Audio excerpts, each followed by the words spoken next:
right, good afternoon and welcome everyone. I'm Dan Quartermanch with Major League Soccer. We appreciate you joining us today for the annual State of the League address with Commissioner Garber. We're also joined by our Executive Vice President of Players and Competition, Todd Durbin, and also the President and Managing Director for MLS Business Ventures, Gary Stevenson. Just briefly, just a reminder to everyone, either turn off your phones or put them on ringer. We would greatly appreciate that.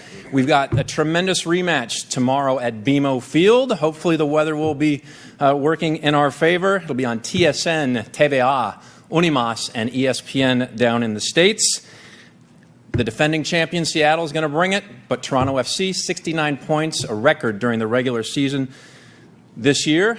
Half of the 22 expected starters play for their respective national teams, so a lot of incredible players will be out on the field. One note for our journalists, during the pregame, we will honor Canadian national team and Montreal Impact icon Patrice Bernier during the pregame tomorrow. So I think that's around 4:15 or so make sure you check that out. It's been an incredible season. Exciting playoffs. Let's take a look at the playoffs right here in the video. MLS Playoffs 2017. The berth in MLS Cup on the line. Big exclamation point on this night for the Red Bulls. It's 4-0. It's Christian to Jack. A night the Whitecaps could only have dreamed about. Wrestle against Stefan. Oh, what a save! Columbus stunning the crowd here at Mercedes-Benz.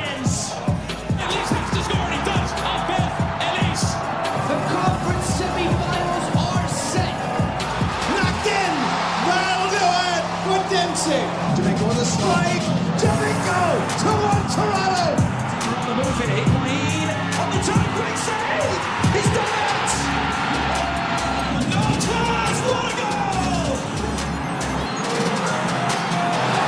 When Toronto FC needed a hero, Josie Altidore delivers.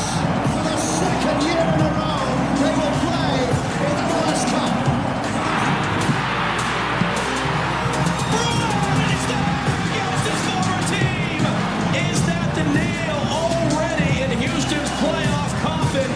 It's Toronto and Seattle in MLS Cup for the second year running.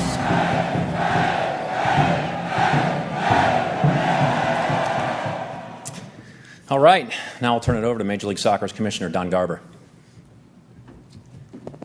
Thank you very much, Dan, and good afternoon, everybody. I want to thank you for joining us once again at MLS Cup and our annual State of the League address. As Dan mentioned, we've got an incredibly exciting rematch between Toronto FC and the Seattle Sounders. And as you all probably know, it's the only third time in our history that we've had the same two clubs playing each other in our championship game on consecutive years. I want to congratulate Greg Vanney, who was just named the MLS Coach of the Year. Greg's had a great career and really has done a wonderful job up here. And really is well-deserving in a very competitive environment. We had a number of really terrific coaches, but congratulations to Greg. I also want to congratulate the owners of the Seattle Sounders, who've done such a wonderful job up in the Pacific Northwest. Adrian Hanauer, Joe Roth, Paul Allen, and Drew Carey, as well as Larry Tannenbaum and the Board of Maple Leaf Sports and Entertainment on the incredible success of their team, both on and off the field. Tomorrow's game is a culmination of what is arguably one of the best seasons in the history of Major League Soccer and all of the work that we've been doing to build the sport in the United States and Canada. While I'll go into some more detail, and I'm sure you'll have a lot of questions as I continue, I just want you to consider the following points. This year we launched two new teams in Minnesota and Atlanta. We opened up two very different but world-class stadiums in Atlanta and in Orlando. We've had an infusion of top-quality players and an increase in the overall depth of the talent on our clubs, thanks in a large part to the ongoing significant investment that our owners are making in club academies and player development and in player acquisition. I'm going to talk a bit about that, and I have Todd that could add more detail later this afternoon. The pioneering debut of video review, an increase in broadcast viewership and overall fan engagement.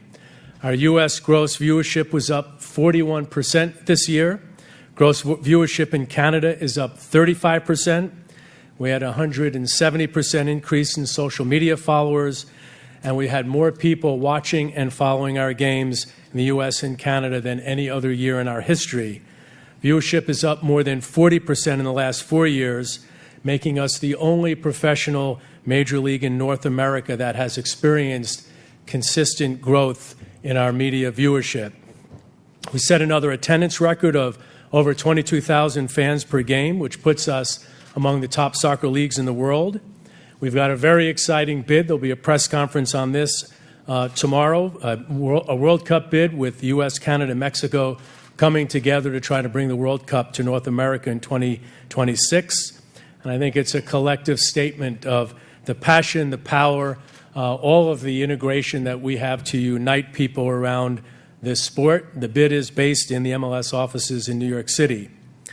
We have an expansion process that started a year ago, featuring 12 top markets and great respected local business leaders and community citizens vying to bring MLS to their respective cities, with 4 of those cities presenting to our committee just a few days ago in New York City. And lastly, we saw a significant increase in the value of our teams. According to Forbes, the average MLS team is now worth almost $225 million. That's up 20% of just a year ago, and that's a 500% increase compared to 2008, which is the first year that Forbes began valuing MLS teams. So getting into a bit more detail, as I mentioned, our season started with our 2 newest teams squaring off in the snow in Minnesota. I have that orange game ball, the credenza, in my office. I'm hoping that we're using a white ball, not an orange ball, tomorrow. And Minnesota built on really a very rich tradition of having local owners, a great fan base. Looking ahead, the Twin Cities will celebrate their new soccer stadium. That will be our 20th, built for the sport, when Allianz Field debuts in April of 2019. Several years ago, we made it a priority to expand our league in the ever-growing and influential southeastern region of the United States. Orlando joined our league in 2015, and this year, as we all know, Atlanta became the story in our league and took the region by storm. This first-year club qualified for the playoffs. It set an MLS attendance record of 48,200 fans per game. Their decision day crowd of more than 71,000 fans set an all-time MLS record, and that historic crowd was one of 3 matches with more than 68,000 people attending Atlanta United games in Mercedes-Benz Stadium. The success of this team, which I have to say was unanticipated, showed us that there's really no limit to what Major League Soccer and the sport can do in the United States and Canada. Stadium development continues to be a big priority. Our 16th soccer stadium debuted this year in Orlando, selling out every single game with an incredible all-purple in-stadium atmosphere. We'll open up 2 new soccer stadiums next year, Bank of California Stadium for our newest team, LAFC, and Audi Field, which will start halfway through the season in Washington, D.C. On the field, even while MLS expands at a very rapid rate, the quality of our teams, our players, and the overall competition on the field continues to grow and increase. This is the 10th anniversary. It's hard to believe that it's been 10 years of what is probably the 2 most important on-field decisions in our league history: the implementation of the designated player rule and the mandating of youth academies for all of our clubs. As a result, along with the continuing investment in player development, youth player development, along with the prioritization of player acquisition and retention, more and more top players are either staying in MLS or coming to our league in their prime, making our league their league of choice. Many of these great players will compete in tomorrow's game, including Toronto's Sebastian Giovinco, Victor Vasquez, Michael Bradley, and Josie Altidore in Toronto, and Seattle's Jordan Morris, Nicolas Rodero, Clint Dempsey, and Roman Torres, just to name a couple of the great Sounder players. And it's important to put this in perspective. In Toronto FC's first year in 2007, the league had, in total, 5 designated players. Their average age was 32 years old. This season, we had 57 designated players, including 12 of the top 15 goal scorers in the league, with an average age of 26. It's a dramatic difference from when we inaugurated this rule 10 years ago. Player development has become one of our league's top priorities, and the numbers really illustrate our progress. More than 250 academy products have signed first-team contracts. These homegrown players, which is what we call them, guys like Jordan Morris in Vancouver's Alphonso Davies, the Red Bulls' Tyler Adams, and FC Dallas's Kellen Acosta, are making real impact on their teams, starting more than 800 games and playing more than 74,000 minutes. And those academy players have scored 74 goals just in 2017. For perspective, again, the number of starts, minutes, and goals by these young players is double what it was just a few years ago. And while we've been focusing in on the top and the bottom of our roster, strengthening the middle of the roster has become a major priority with our increasing investment in targeted allocation money, or TAM. It was the TAM program that brought in the likes of Victor Vasquez, a member of our Best 11 this year, and Seattle's Roman Torres, last year's MLS Cup hero, and the man who helped put Panama through to the World Cup in Russia next summer. In fact, today, we're officially announcing a significant increase in the TAM program for our clubs to sign players who we hope and expect will make an immediate impact on their teams. The specifics are available in the press release that you just received, but it's a considerable increase compared to the amount of TAM that was previously available. And as you all know, the eyes of the soccer world upon us from a technological perspective with the debut of VAR, or video review, allowing us to position our league as one that's willing to take risks to try to be in the forefront of technological innovation, and something that will continue to be a real priority for us, not just off the field, but on the field. We're proud of the way VAR worked. It worked efficiently. It was effective. It didn't change the way the game is played, a concern of many, and I think it was a groundbreaking step for our league and for the game in North America. And I want to congratulate Todd and his MLS competition department, who did an unbelievable job putting it together, getting it announced, and getting it executed well, along with Howard Webb and Peter Walton, and our partners at the Professional Referees Organization for their work as we continue to lead and develop what we think will be the global standard for officiating. Looking ahead, before we look forward to 18, I'd like to address the current situation with the Columbus Crew. First off, I want to start by congratulating Greg Berhalter and his players on an incredible run deep into the Audi MLS Cup playoffs, their third postseason appearance during the past 4 seasons, the years that Anthony Precourt has owned the team. While I don't have a specific update on the topic, and I'm sure I'll get questions on this, I want to take this opportunity to make our position very clear. Like every professional sports league, we never want to relocate a team. And while no decision has been made to relocate the Crew, MLS is supportive of the Precourt Sports Ventures' efforts to explore their options in Austin. Ownership remains very interested, as they've stated from the very beginning of this process, in exchanging ideas with the mayor of Columbus and with other city leaders in ways to address the challenges that have prevented the Crew from succeeding in Major League Soccer. But the mayor and city leaders have said to us they will only engage in those discussions if the club's ownership discontinues any ongoing discussions in the city of Austin. And that's just not possible at this point. So the ball is in the city's court. Looking forward and ahead to 18, our 23rd team will take the field next year in LA with the debut of LAFC.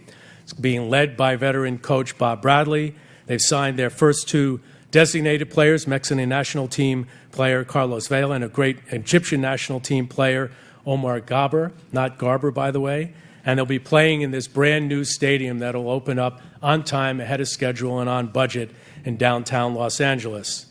As all of you know, with the planned addition of Miami and 4 other major markets coming into MLS over the next number of seasons, we will become a 28-team league, establishing a footprint across all of North America in our mission to grow this game on and off the field. Excuse me. On Wednesday, our MLS Expansion Committee, chaired by Jonathan Kraft, met with officials from the four finalists for the next two teams, Cincinnati, Detroit, Nashville, and Sacramento. All four are outstanding soccer markets represented by established sports and business leaders who believe in what an MLS team can do to help their communities. Expansion will be one of the main focal points of our board meeting that will take place next Thursday in New York City. Before we open up for questions, I'd like to close with a few thoughts of what I'm probably most proud of, and I know I speak for all executives at the league office, which is our ability to positively impact the lives of people in the communities where we live and where our players live, compete, and work. At MLS, we consider community service to be our higher calling. We strive to do what we can to make a genuine impact in the cities where our teams play, and this is what really motivates us every day. It's what motivated us decades ago when our league only had 12 teams and when we formed MLS Works. And that's our umbrella for our league's initiatives for community outreach. We've got a wide variety of programs that we support league-wide, as well as at our All-Star Game at MLS Cup each year. Just the last few days, MLS Works in Toronto FC, for the second year, put a program together with a local Covenant House. It's a legacy project where we'll work to provide soccer programming at the facility, and there'll be a clinic that'll take place later today. So thank you for joining us here today. Now we'll take some questions, and I want to throw it to the man who is the only journalist to cover all 22 MLS Cups, Michael Lewis. Thank you, Commissioner. Given what you had said about Columbus, with the blowback and reaction that has been out there and the renewed interest within Columbus, is there anything that can change the league's mind in terms of moving the crew to Austin? Well, let me be clear, Michael. It's not the league's decision. It's the league's approval of an owner decision to determine whether or not moving out of Columbus is something that would make sense for Precourt Sports Ventures. And it requires club approval, but it's a decision that ultimately is made by the owner.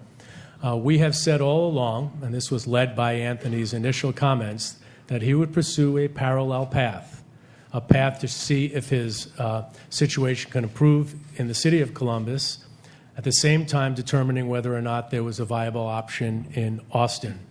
What has happened of late is we were told that they would not continue discussions with Anthony if he was going to pursue this parallel path.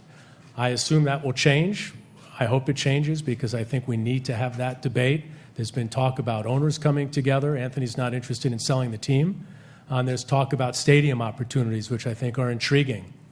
So we need to all get back together and see if there's an opportunity to determine two possibilities. As a follow-up, I saw a video today between you and Taylor Twellman, and you said he had asked you about the chance of the crew remaining in Columbus, and you said absolutely. Could you elaborate on that? You might have just already, but I think if they're able to address some of the concerns that we've been experiencing in that city for many years, it's conceivable that the team could stay, Michael. And I know many of you, as I look around, have been around our league for a long time. It's a legacy team, and it's traumatic when an owner and a league is willing to move a team, whether it's a legacy team for 20 years or in other leagues when they've been around for 50. But you need to be in a situation where you can be viable. As we have new teams coming in that are deeply connected in the community, have dramatically more commercial revenue, higher fan bases, all the measures that matter. What we've been experiencing in Columbus for many years, and we've been somewhat quiet about this, it is among the lowest teams, 20 out of 22, in every measure that matters in pro sports. Average ticket price, average attendance, average revenue, their local television ratings, their local television deal, every aspect that is going to determine whether a team can be viable. And as our league continues to move in the right direction, we need to have strong clubs. So there's a lot that needs to happen to address those situations, and it started in a productive way with the mayor and with the head of the Columbus Partnership. I hope those discussions continue, and if they lead to something that makes sense, it's conceivable the team could stay. Thank you. Thank you, Michael. A reminder to our journalists, this is being live streamed, so we do have microphones with my colleague Paul Michael and Mahir over here. So if you could state your name and your affiliation, we would appreciate it. We'll go to the next question. Steve Goff of the Washington Post. Don, what the playoffs should be the culmination of a season in terms of enthusiasm and everything else. There doesn't seem to be a rhythm to the playoffs based on the gaps, some of them out of your control because of the international window, but also TV decisions, playing on weekdays instead of weekends, et cetera. How much does it concern you about the playoff structure and moving forward with making that the pinnacle of a season? Well, it's a good question, Steve. And, if you could wave a magic wand, we're ending our season before the FIFA break in November, and we don't have that gap that you mentioned. But I think it's important to note that we've had higher average attendance and higher television ratings for these playoffs than any other year in our history. So Gary, who manages our business ventures unit, worked with our broadcast partners both here in Canada and the United States to come up with weekend dates that led to near 40% increases on ESPN and Weekday. But on ESPN, what were the increases in TSN were similar numbers, right? Yeah, TSN last year, because of the Toronto, Montreal, if you take that out of the mix, TSN is up about 20%. Fox is about flat, and ESPN is up 38% this year in the playoffs. So the move to the weekday was, and had higher attendance too, Steve, so it wasn't an inconvenience to our fans.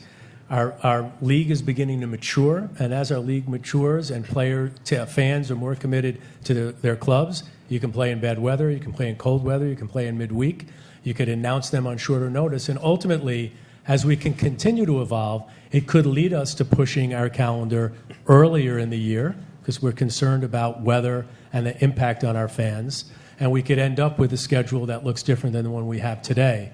But overall, we're very pleased, and the numbers are indicative of that success with where we are today. All right, next question will go right down here. Hi, Brian Strauss, Sports Illustrated. Hi, Commissioner Garber. Brian. You were talking about the metrics in Columbus and some of the things the league has been dealing with over the years, and don't doubt that, of course. But what we saw in Kansas City was a market that we questioned, and then with new ownership, they became a flagship. Same city, same people, same infrastructure. Why is what's going on in Columbus a reflection of the market and not the owner? Because those issues, Brian, have been going on almost since the beginning. We had and it was before I came to MLS, but the first year was remarkable. Lamar Hunt went in and said, I'll think of Columbus as an inaugural team. You need to have a local ticket campaign. I think they had 10,000 season tickets. And then almost since then, after the stadium was built, it took a couple of years for that to settle in. We've been struggling to resonate in that market. And I made this comment, I'll make it again. I think I did it in an interview with somebody this morning. The Hunt Sports Group the Hunt Sports Group, when they own the team, invested over $200 million in that team. Anthony Precourt has invested nearly 40. You could read what investment and loss, kind of synonymous. We've had those challenges for a long time. So we don't think that it's an issue of ownership. Anthony's done a very good job. He's invested a lot of money. He's not getting enough credit for that. He's got one of the more successful teams on the field. And generally, when you have success, and we had not had that in Kansas City, we were playing in a very different environment. Again, we were not in a soccer-specific stadium. We were playing in Arrowhead. That dynamic was not about owner. It was some issues that we had in the market. So I could only say that you have to be strong and viable with every team if you're going to continue to move forward. And as hard as it is, and it's not fun, and I will say that I feel for the fans in that market, and I am fully understanding of the challenges that they see and how disappointed they are. But we need to try to find a way to ensure that that team could be an MLS 2.0 team, to be able to compete like a small market can. Portland would be an example. Kansas City is going to be another example. And I think many of the expansion teams that bid have been small markets, some of them even smaller than Columbus. You have a team down the road in Cincinnati that's averaging over 20,000 fans a game. The presentation that Carl Lidner and Jeff Burling made just the other day, it's just hard to imagine that they're separated by 150 miles. It's just incredible, the difference between those two, and they're playing in the lower division. Great. We'll continue our questions. If we could, our journalists, once again, my colleague Paul Michael and my colleague Mahir have microphones. Or this will be a very short press conference with such a large room. We'll go to Paul Kennedy down here in the middle, gentlemen, if one of you could get him a microphone. Paul Kennedy of Soccer America. Is there a chance that one of the two teams that you'll pick for expansion next week, or perhaps one of a third team, meaning that right now you have 4 solid teams up for expansion, move ahead of Miami and begin before Miami, either say in 2019 to fill that 24th slot, or 2020 and move Miami back in the pack, so to speak, while they sort out their issues? It's conceivable. It's conceivable that could happen. Okay, continuing with our questions with our journalists. We go down right over here. Yes, this is Alexis Guerreros with the Cooligans. I noticed, we used to talk a lot about downtown stadiums, soccer-specific stadiums. This year, primarily Atlanta kind of blew it open inside of an NFL stadium. It almost made it feel like they're allowing the Falcons to play at that stadium versus the other way around it used to be. Do we see a future where maybe we're not focusing so much on soccer-specific stadiums and we're focusing on NFL stadiums? Or, is that the new plan to have much larger stadiums? That question is going to get answered as we debate Detroit's bid, which was very strong, that had a very creative way of downsizing Ford Field, but was not part of the original requirements that we had when we send out RFPs to the 12 cities that raised their hand. I think this is something I've said to all of you. This is an evolving league. We're 22 years old, and we're competing against leagues. The NFL will celebrate their 100th anniversary next year. And we've got to be sure that we're evolving our decisions along with how our league evolves, our fan base evolves, all the things that go into what make teams successful. The league was launched with NFL stadiums at its core, College Stadium in Columbus. We then went to this concept of downtown, soccer-specific stadiums, not down, in Columbus and in Los Angeles. Then Denver and LA come in with complexes, and we thought that was the answer, build a stadium and have 25 fields around it. Then here we are in Toronto with our first downtown stadium, and that's really resonated as our young fans have been growing up and want to connect with an urban sports experience. Atlanta surprised us, frankly. I don't think it takes us away from this idea that we want small, fill-to-capacity soccer stadiums in urban environments, but is the key to that urban and downtown, or is the key to that the size of the stadium? It's something that we're going to have to figure out as we move forward. But we're certainly thinking a lot about it. Great. We'll continue with our questions. We'll go to Matt over here.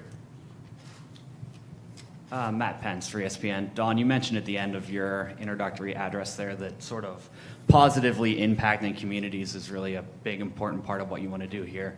Even if it doesn't come to pass, doesn't relocation, even the specter of it, kind of undermine that mission? Why would cities sort of engage with the league on that level if they might be taken away?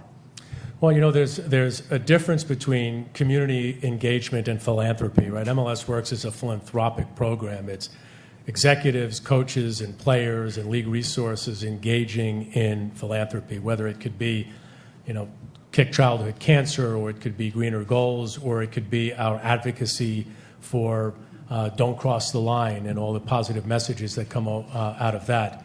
There's no doubt, and I started with it, I've said in every interview I've done, that teams and leagues don't like to move teams. You do it as a last resort decision. Clearly, it's something that has trauma to the system, and we understand that. We don't blame anybody for that, and it's something that we're going to have to, utilize as part of our decision-making progress as we try to continue to grow the league. Great. Thank you, Matt. Go to Ian. Hi, Ian Thomas, Sports Business Journal. Don, before you'd mentioned that in regards to the discussions with Austin for the Precourt Sports Ventures, that it wasn't possible at this point to fulfill the desire of the Columbus Council folks to discontinue those discussions. Why is that the case? And maybe you can explain a little bit about what sort of discussions were ongoing before this process even began. Well, yeah, I'll start way before Anthony Precourt owned the team. So 2008, the Hunt Sports Group had owned multiple teams. As part of the agreement, and this is not something that's ever been publicized, that we had with Phil Anschutz and the Hunt family to save MLS was a commitment as they were investing in owning all those teams to sell those teams so that we can get down to one team, one owner. We'll be very, very effectively successful at that. Phil Anschutz selling his last 50% increase in the Houston Dynamo to Gabriel Brenner. The Hunts own 3 teams, and now they own 1. As part of the process in 2008, they had been trying to find local owners. By the way, they hired a Ohio-based investment bank, graduates of Ohio State University, with the sole focus to find a local owner. There was not any success to that whatsoever. There was a negotiation with one local owner who made an offer for the team that valued it so low that it would be inconceivable that we would have approved the sale of that team. When there was no success in the local sales process, the Hunts then hired a broader, nationally based sports investment banker, and that's where we found Anthony Precourt. So I want to point out that this process has been going on for some time. During that process, and I participated in that, we had a goal 10K goal that we went and met with Mayor Coleman. We met with the previous governor of the state of Ohio. We met with civic leaders. I went out and made season ticket sales calls with Lamar to try to get people to engage with this team. So this is not new. Anthony had reached out to the community to see if we can get support. They can get support for their commercial partners, the jersey sponsor and the stadium partner. It's the lowest in Major League Soccer. And that was at a point where the city was trying to help. So we are where we are, not as a surprise to any of us, and frankly to the city. It's a surprise to the fans, and I understand that. Great. We'll continue with our questions. Ives? Don, obviously today you announced, Ives Clark, Gold.com. Don, you obviously today announced $2.8 million in TAM, team-funded TAM today. Obviously there's some teams in the league that are kind of known and have a reputation for not spending as much as other teams, and now with this $2.8 million in team-funded TAM, it seems like maybe those teams that spend have more tools, but the teams that don't spend are maybe going to fall further behind. Which is, it's great for the league. You want the teams to have more resources. But how much pushback have you been getting from these teams that don't like to spend? And is it a message from the league to those teams that you're either going to have to keep up or maybe move on and sell your team? Well, again, it's I would not say that would be about moving on and selling your team. What it is about is having diversity of strategy. I've said to you and Mike, Steve, others that I know and I've known for a long time, the biggest accomplishment that this league has really achieved is the expansion of our ownership group, not just in the numbers of owners, but the diversity of owners. Some that might own a Premier League team, one that owns an Italian team, one that owns a team in Brazil, and the traditional American sports team owners, some of them like Merrick Paulson or Adrian Hanauer or Anthony Precourt, who just own a soccer team as their primary business, and each of them bring a different strategy as to how they want to spend their money. And as MLS, who is managing most of that strategically in the business, thanks to all of you becoming more transparent and pushing down a lot of the discretion in terms of how teams spend money, now a team has a choice. Toronto, I'll pick them as an example, I don't know what they'll do, might use that $2.8 million on a DP, and Salt Lake might use it to build out his academy and be able to develop a homegrown strategy because of his market or his own personal view as to what he thinks he needs to do to be successful. But let's look at our last 4 teams. 2 big spenders, Columbus and Houston, not big spenders, and they were the 4 teams that made it to our conference finals. And I think you'll continue to see that. The great thing with our system is we If we find it becoming too imbalanced, we just simply agree to change it. And that's something that our system allows a very streamlined way to make that happen. I want to be very clear, $1.2 million approved for 2018 and 19, which is kind of mandatory TAM, and then $2.8 million that is discretionary. If all of that $2.8 million is spent, that's $185 million of increased investment in our rosters over the next couple of years. Just a little unrelated follow-up regarding the whole topic of Columbus potentially moving. How concerned are you that it's going to make things tougher as you pursue other expansion markets and opportunities now that you're going to get those markets? Politicians questioning, why should we invest? Why should we help fund a team, build a stadium if, there's that kind of uncertainty around MLS teams? Well, I haven't experienced that yet. I mean, there were 3 of the 4 bidding cities had their mayors along, and one of them they had their mayor and their ex-mayor in Sacramento. So I don't see that, because I think there is a real local focus and passion that starts at the municipal level. In the case of Sacramento, this was started as Kevin Johnson's dream. In Detroit, Mayor Duggan's brother has been an owner in the minor leagues for 25 years, and he played competitively in college. The level of municipal public support is significant, and we hadn't seen that in Columbus. So I'd almost put it around the other way. Maybe Columbus should look at what Detroit and Nashville and Cincinnati and Sacramento are doing and think maybe if this thing is turned from where it was to where it needs to be, that the Crew might have been more successful. Great. Continue with our questions from our journalists. We'll go back to Mr. Alexi in the back there.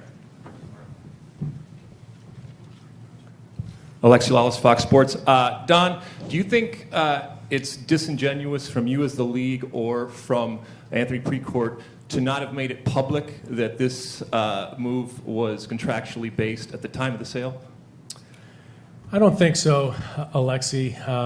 We have a wide variety of things we do when we are in the process of building this league and bringing in owners. At the time Anthony came in, that was a team that we were struggling to get a local owner for. We didn't find that to be successful. Found a guy from San Francisco to do it. The alternative is Anthony doesn't buy the team, and I'm not quite sure whether that team would have continued. And we are, one team fewer, and we're not as successful as we are today. But, we are a private business.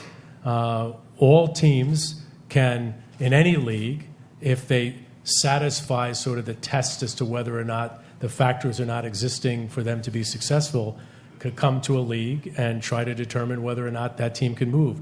You've seen it in the NFL. You've seen it in other leagues for generations. So in this case, we did what we needed to do in order to get an owner to come in and buy that team. And by the way, when he came in, and remains, by the way, committed to be successful, he put money into the stadium. He rebranded the club. He hired among the top coaches in the league. He invested in his players. So this thought that he was not committed to Columbus is just not true. And one quick note on moving clubs. Since MLS started in 1996, we've moved one club. Major League Baseball has also moved one club. The 3 other leagues have moved more than one club. So just a quick stat there. We'll continue our questions from our journalists. Do we have additional questions? Go back right over here. Yeah, it's Alexis Guerrero, still with the Cooligans. Just a question about payroll and the cap. Obviously, more TAM is coming out. That's awesome. I think everyone loves the fact that more investment is being put in the players. But every time something new comes out, it just becomes a bit more difficult to understand. Maybe it's just me. I'm not that smart of a person. But it's very hard to sort of wrap my arms around all the different TAM, the GAM, and whatnot. Have we made any thought process about getting rid of all that and just saying, hey, how about like a $20 million cap? No, you don't have to spend it. There's no minimum, But, some teams are a bit more frugal and they don't want to spend it. But for the ones that want to spend, go for it. Has there ever been a thought put to that? Has anyone ever asked that? So that Todd could participate, and if anybody has any questions on the business side for Gary, he could participate. I'll throw it to Todd. Well, sure, absolutely, we think about it. When you're talking about, driving quality, one of the things you think about is the way you want to structure your roster and your budgets. And so for us, we don't come to the table or come to the process with an idea of trying to make it complicated or make it into a system that's not understandable. We come to the process primarily with a base understanding and a base commitment among our owners that we're committed to make decisions collectively, and if we're going to invest money, what is the best way to invest that money in a strategic way. And we believe, and we will continue to believe, that rather than just increasing spending generally, that if we are going to be increasing spending, we should be doing it in response to a very specific need. And so if you see what's happened over time, the changes that we've made have been in response to specific needs, whether it was a designated player rule to increase the top half of the roster. With the idea with homegrown players, there was a recognition that we really needed to invest in youth and spend in that space. And today, it was really about a continued recognition that the next stage in our evolution is that we really need to drive value and quality in the middle of the roster, and specifically at a certain level of compensation. So that's the genesis of it. I will say I have spent a little bit of time looking at the other leagues and the systems they have, and continue to believe, perhaps naively so, that ours is actually much more simple. I mean, if you look at baseball and you look at free agents and Plan B free agents, and basketball, the Larry Bird rule and Larry Bird rule 2. And so I just think part of it is the nature of sports in this country when you're talking about building spending in the context of competition and competition balance, that you're going to have some degree of rules that may seem a bit complicated.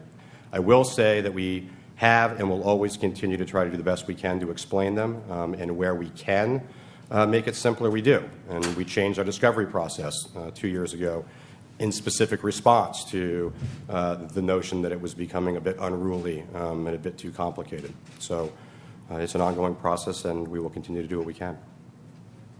Great. Do we have additional questions from our journalists? We'll go back down here to Ivis, if we could, gentlemen. Sir Don, questions to you about Miami have become kind of a tradition at MLS events. Someone could probably put together a pretty good video reel over the years of them. So I have to ask. Did somebody put a reel together? That would be pretty fun. They should.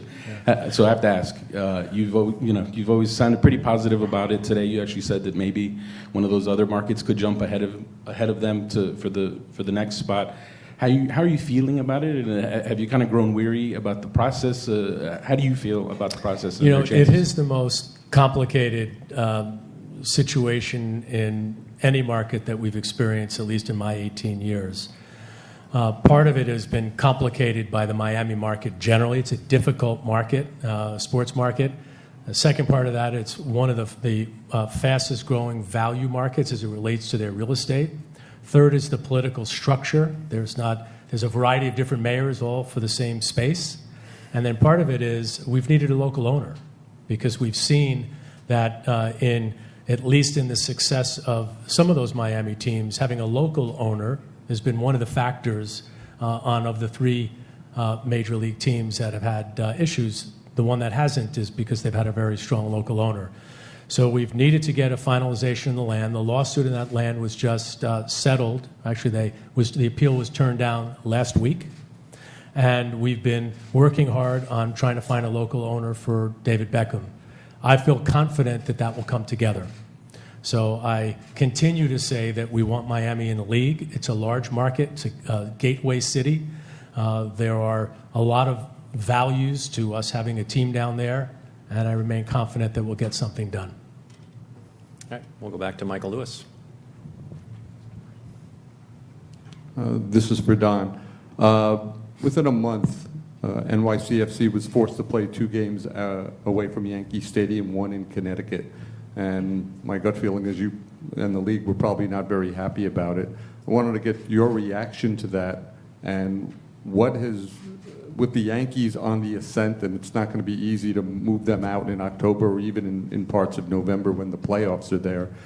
What can the league do to move forward? And could you give us an update on the stadium situation for NYCFC? Yeah, it's not optimum, Michael, and it wreaks havoc on our schedule. It's not good for fans, and NYCFC and I think John Petrikoff is a really strong local chief business officer. Patrick's been patient. but it's a challenge. So they are, as they have been for many years, no different than challenges in Miami, trying to get a stadium deal done. You've read that there are 3 different options for them.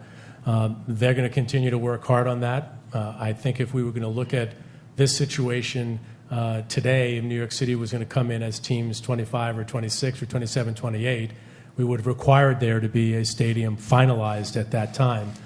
But I have a lot of confidence in Marty Edelman, who you've met, and I have a lot of confidence in John and Fran Soriano. Life's a long time with us. You go through a lot of trial and tribulation, but we'll have a stadium there, and I believe we'll have a stadium in Boston as well. Great. We'll go back to Steve Goff. Don, what's your take on the USSF election? It's gotten a little out of hand with the number of candidates and different opinions. It's obviously going to affect MLS in some capacity. It's hoping for your opinion on it all. Sure. Let me start by saying that I understand why people are upset. You don't qualify for the World Cup, and you understand the value of being in the World Cup. When you miss it, it's a disappointment for all of us, for media, for fans, for league executives, for federation staff, and obviously for players. And I've spoken to a number of them after Trinidad. But I think that there's been a lot of attempts to try to attribute blame, as if there's one switch that you could pull and all of a sudden it changes. And I think this process, which has been traumatic to the system, has us all taking a step back and recognizing that we were all experiencing a lot of momentum. We were kind of beginning to think we cracked the code. And when you have things that set you back, it allows strong people to work within, reach out outside your own insular group and try to get better so it doesn't happen again.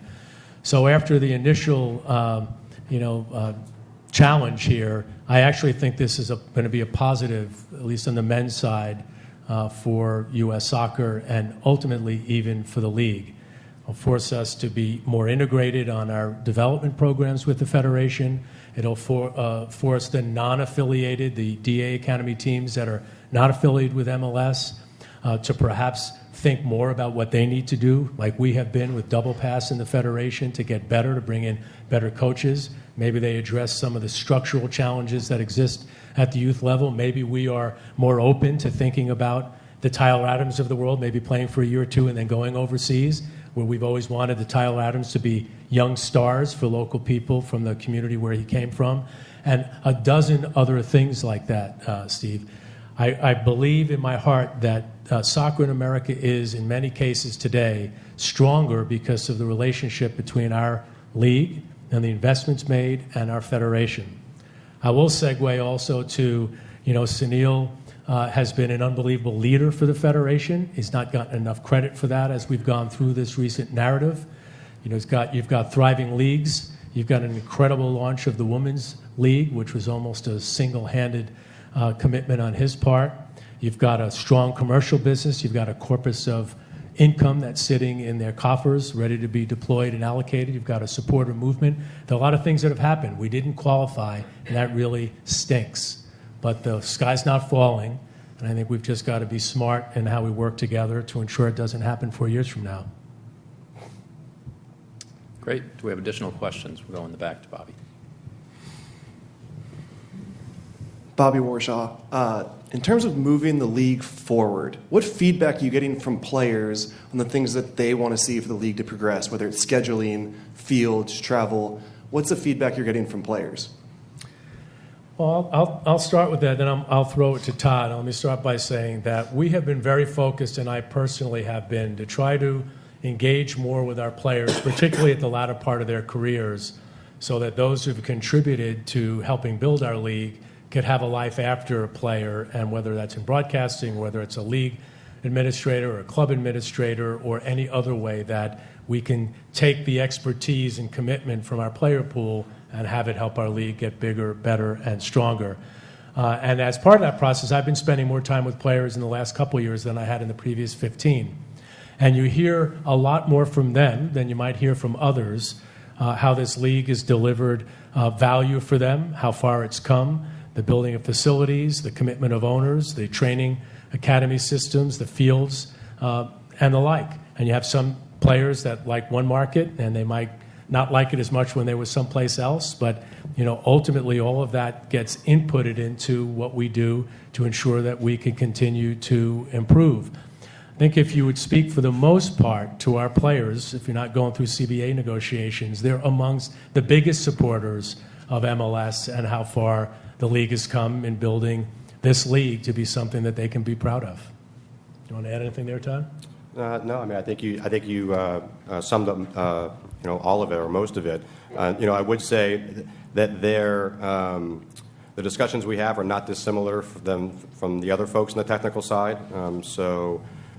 Clearly schedule is an issue, and how we manage the schedule is an area for them. But I will say, as the commissioner said, that we are incredibly fortunate and blessed with regards to the quality of players that we have in the league, because even within the CBA negotiation, and even more so outside of it, they're very measured in terms of the way they talk about issues and the way that they speak to us. And they don't come with an idea of throwing bombs or creating controversy. They always come with an issue and a possible solution. It's not a surprise of schedule, and obviously, we do everything we can to work on it. And they push us the same way we push them, which is to get better every day, for us to be more professional in our approach and to invest more, and for us and for them to make sure they're doing what they need as well on their side. Great. Do we have additional questions from our journalists today? Great. All right. With that, before we conclude, a reminder: tomorrow, 10:30 a.m., soccer leaders from Canada, Mexico, United States will discuss the united bid for the World Cup in 2026. 10:30 a.m. in this room. We look forward to seeing you guys here, and we appreciate everyone joining us today for the State of the League address and Q&A. Thank you. Thank you very much.